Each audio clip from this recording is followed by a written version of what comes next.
Programa 8. La vida política y económica de Nueva España en el siglo XVII. En este programa identificarás y analizarás el papel de las corporaciones en Nueva España durante el siglo XVII. Si entendemos por corporaciones los grupos habitantes que en una forma u otra se juntan para defender intereses comunes, hay corporaciones civiles que son los gremios profesionales, por ejemplo, el gremio de los doradores, de los joyeros, de los curtidores, de los libreros, pero también hay gremios o corporaciones, mejor dicho, religiosas, como son las cofradías, que son especies de asociaciones de gente que rinde culto a un determinado santo, por lo regular un santo de la parroquia o un santo al que tienen una devoción particular, y estas asociaciones ven por el bien de las familias y de los miembros de estas cofradías. Por ejemplo, si muere un cofrade, la familia recibe algo de dinero, la viuda y los hijos, para dotar a las hijas, para que los hijos aprendan oficios, pero también la cofradía se encarga del sepelio, el ataúd, las misas y todo lo que viene alrededor de esta circunstancia. Para una enfermedad es lo mismo, si hay una necesidad de dinero también. Y la cofradía, por ejemplo, tiene su fiesta cada año a su santo patrón, tiene sus trajes especiales, un altar en una iglesia. Entonces tenemos estas corporaciones, cofradías religiosas, gremios también. Los gremios tienen también su santo patrón, pero también hay grupos más importantes como es el Consulado de México, que es el grupo de grandes comerciantes de la Ciudad de México. Más tarde habrá otros consulados en la Nueva España en el siglo XVIII, y ellos controlan, por ejemplo, todo el comercio con España, pero también con Filipinas a partir de 1565, cuando se abre la ruta más o menos regular de Nueva España a Filipinas. Los comerciantes de la Ciudad de México también son los que monopolizan, si quieren, el tráfico de mercancías que vienen de un lado u otro. Las corporaciones eran asociaciones civiles y eclesiásticas. Algunas corporaciones civiles se basaban en las relaciones comerciales, como el Consulado de Comerciantes de la Ciudad de México, en la práctica de un mismo oficio como los gremios de artesanos y en los intereses políticos como las audiencias. Por otro lado, las corporaciones eclesiásticas comprendían agrupaciones como las órdenes religiosas o el Tribunal del Santo Oficio. La sociedad novohispana, como todas las sociedades antiguas de los siglos, desde la Edad Media hasta el siglo XIX, son sociedades donde el individuo no tiene la importancia que tiene actualmente. Son sociedades que funcionan a partir de grupos, de familias, de estirpes, de dinastías, pero en el nivel social normal de la vida diaria, todo el mundo pertenece a un grupo, a una corporación común, o un gremio, una cofradía. Entonces es una manera de vivir en sociedad, pero sin que el individuo esté solo. No es ni bueno ni malo. Así funcionó la sociedad en todos nuestros países hasta el siglo XVIII en Europa y hasta el siglo XIX en la mayoría de los países. Actualmente todavía hay sociedades donde el aspecto corporativista, gremial, digamos en el mundo actual, sindical, es sumamente importante. Entonces, es una sociedad que se puede comprender a partir de grupos, órdenes religiosas, audiencia, jueces, funcionarios reales, cofradías, consulado, grupos determinado. Esto no impide que los individuos hayan existido y se hayan desempeñado con una libertad mucho mayor que la nuestra.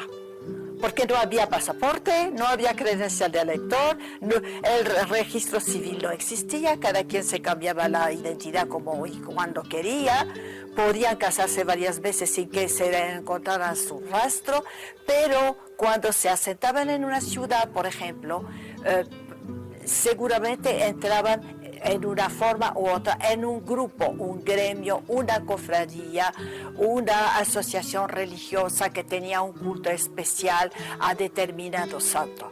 En el campo las cosas eran un poco distintas, pero había las mayordomías. En las zonas indígenas las hay todavía, existían las mayordomías con un culto a determinado santo. El Consulado de Comerciantes de la Ciudad de México, creado en 1594, fue una de las corporaciones más poderosas de Nueva España.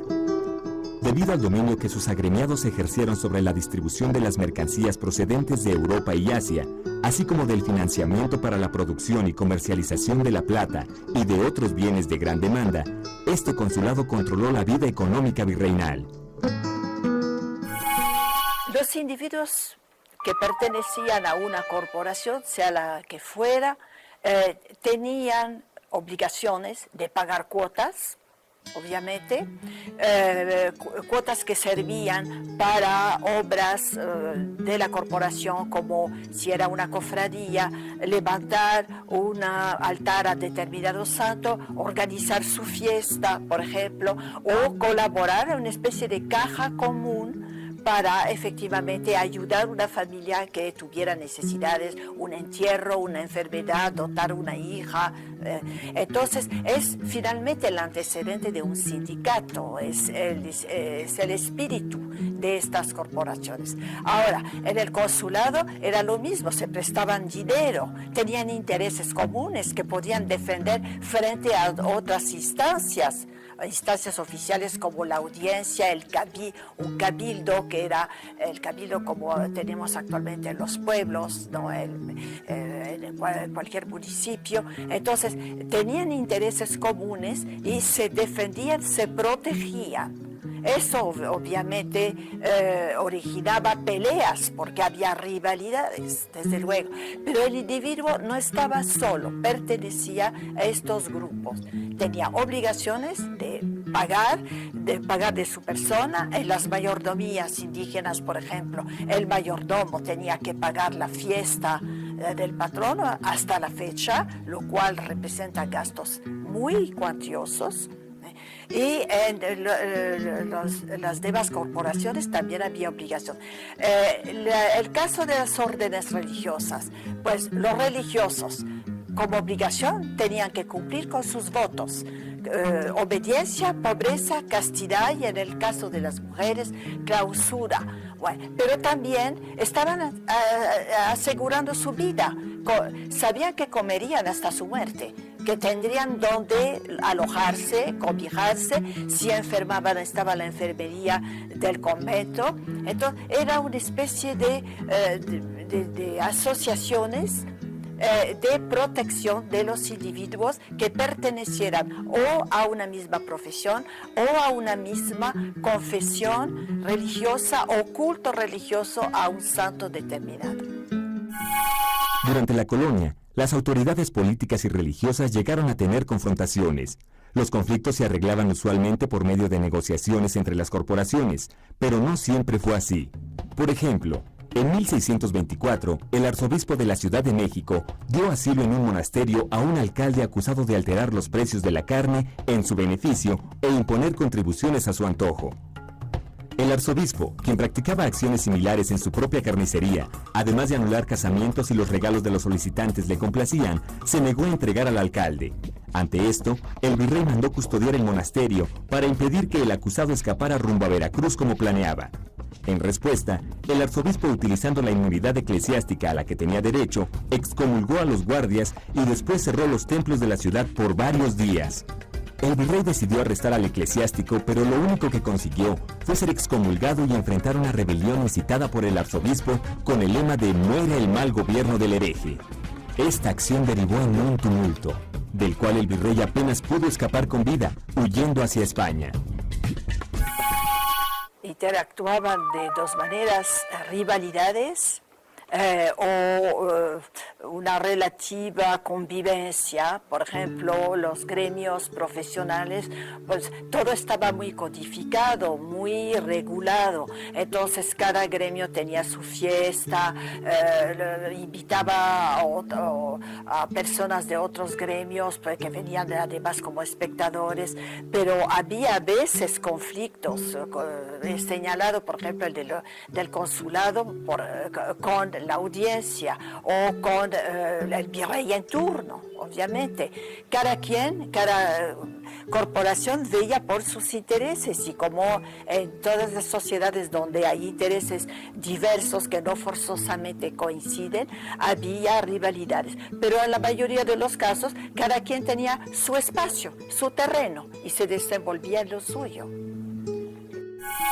Si bien el sistema de corporaciones favoreció el crecimiento de la economía novohispana, también ocasionó el aumento de la corrupción y la mala distribución de la riqueza, debido al uso indiscriminado de los privilegios corporativos.